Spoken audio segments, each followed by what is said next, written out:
Bonjour, je suis Christelle Lissy de la chaîne Académie de la Nouvelle Conscience.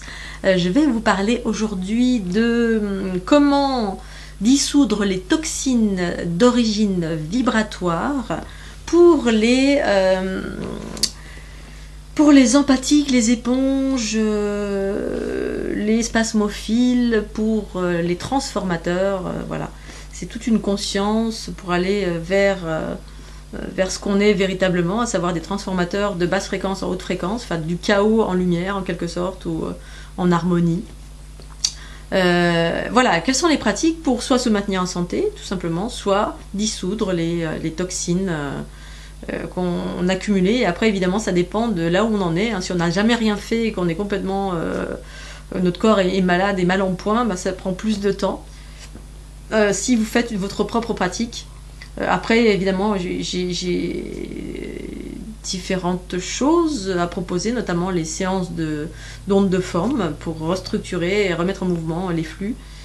Mais je vais vous parler des pratiques que vous pouvez faire vous-même au quotidien, puisqu'en fait, être autonome, être dans la santé, le bien-être, ça dépend de vous, voilà, majoritairement, et aussi d'une forme de connaissance de soi. Parce que quand on est empathique et hypersensible, on n'a pas connaissance tout de suite de ce que l'on absorbe et pourquoi on absorbe, et qu'on on le subit en quelque sorte. On a l'impression que c'est une tare, mais parce qu'en fait, vous avez un job, vous avez une fonctionnalité, c'est celle d'absorber.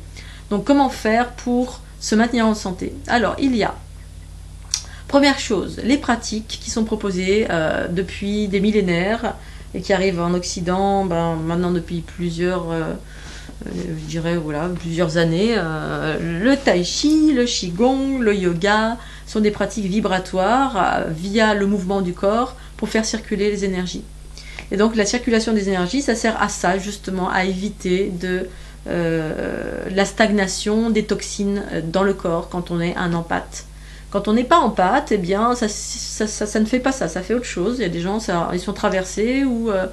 voilà, on se sépare de quelque chose, mais quand on est un empathe, on a un mode fusionnel en soi, et on fusionne avec tout ce qui nous entoure. Et donc, c'est une fonctionnalité, et comme on ne fonctionne pas tous de la même façon, voilà. Et donc, ces pratiques sont essentielles, faciles, ça demande effectivement une connaissance ou une envie, et comprendre comment ça fonctionne et pourquoi on fait ça. Justement, d'autres civilisations, d'autres cultures ont compris la nature des flux, de quoi est composée la vie, et comment on doit se maintenir en santé en permettant à ces flux de circuler librement, qu'il n'y ait aucun arrêt. Voilà, et l'arrêt, c'est les distorsions, le négatif, tout ce que vous absorbez, ce qui crée ce que j'expliquais dans l'autre vidéo. Donc pratiquer le yoga avec la connaissance des méridiens, etc. Différentes positions du corps vont remettre en mouvement. Le tai chi, le qigong, effectivement, on met en mouvement, on fait des choses et on fait circuler l'énergie. D'autres pratiques simples, tout simplement, recréer du flux en soi, parce qu'en fait, rester en santé, c'est l'accélération des flux, au lieu de passer on est en lenteur, dans la lenteur qui va créer progressivement un arrêt, parce que par différents processus que je ne vais pas expliquer ici, eh bien on a ces toxines qui viennent se pluguer un peu le corps un peu partout, notamment particulièrement dans les articulations, mais après un peu partout aussi, les nerfs, etc.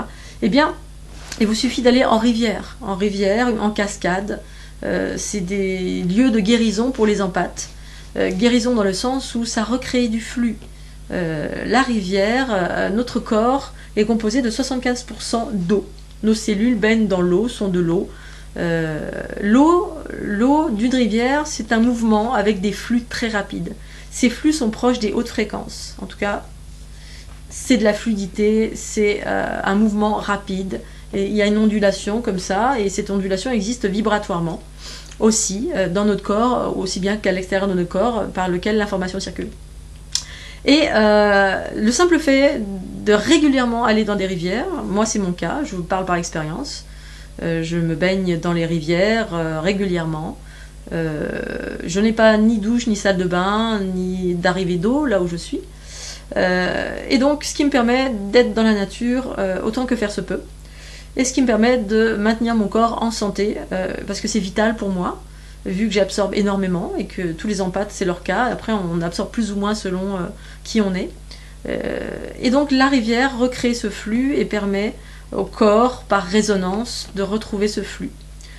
Évidemment, c'est à pratiquer au quotidien. Pourquoi? Parce qu'on absorbe au quotidien tous les endroits où on va, sauf si on est dans un petit nuage toute la journée, dans un lieu magnifique, dénué de distorsion et de chaos et de souffrance, etc. Et vous êtes tout seul dans la forêt.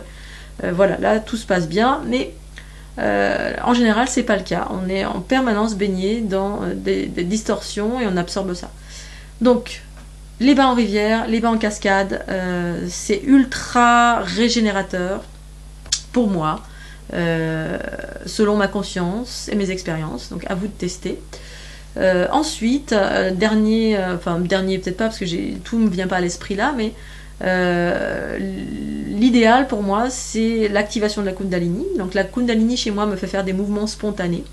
Et quand je me y adonne au quotidien, eh bien, ça maintient les flux, ça dissout les distorsions, ça transforme en permanence. Pendant mon tour du monde, quand ma Kundalini s'est activée, c'est ce que ça a fait pendant 6 mois et je me suis adonnée au quotidien. Ma conscience s'éclairait, c'est au fur et à mesure de la dissolution de toutes les toxines, de toutes les basses fréquences, la remise en mouvement, la remise, en santé, des tensions. Enfin, les tensions se sont remises en là où il fallait, c'est-à-dire que c'est comme l'ostéopathie en fait. Quand vous avez une tension quelque part, vous allez voir l'ostéopathe, et bien la Kundalini fait ça toute seule. Votre corps se met en mouvement, clac clac, fait des positions et schlac, ça remet. Ça remet en mouvement, en circulation, en accélération les flux, ce qui permet l'élargissement de la conscience, qui vous donne accès à l'information, et donc du coup vous devenez progressivement autonome de votre propre monde intérieur et vous enclenchez le processus d'auto-guérison qui est la régénérescence. Grâce à l'équilibrage des flux telluriques et cosmiques, donc l'électricité et le magnétisme qui se remettent à circuler comme il faut dans le corps. Voilà, donc la Kundalini au quotidien, ma conscience me disait qu'il fallait que je pratique ça tous les jours. À un moment donné, j'ai arrêté. Là, je m'y suis remise autant que faire se peut. Donc effectivement, on est obligé d'avoir une pratique pour se maintenir en santé dans un monde chaotique. C'est essentiel, particulièrement pour les empathes, les spasmophiles, les éponges, et qui en fait sont des transformateurs, des transformatrices. Voilà, je vous remercie de votre écoute et puis je ferai d'autres petites vidéos si d'autres choses me viennent à l'esprit parce que j'ai pléthore d'informations. Je vous remercie de votre écoute et puis je vous dis à très très bientôt sur la chaîne Académie de la Nouvelle Conscience. Salut, bye bye!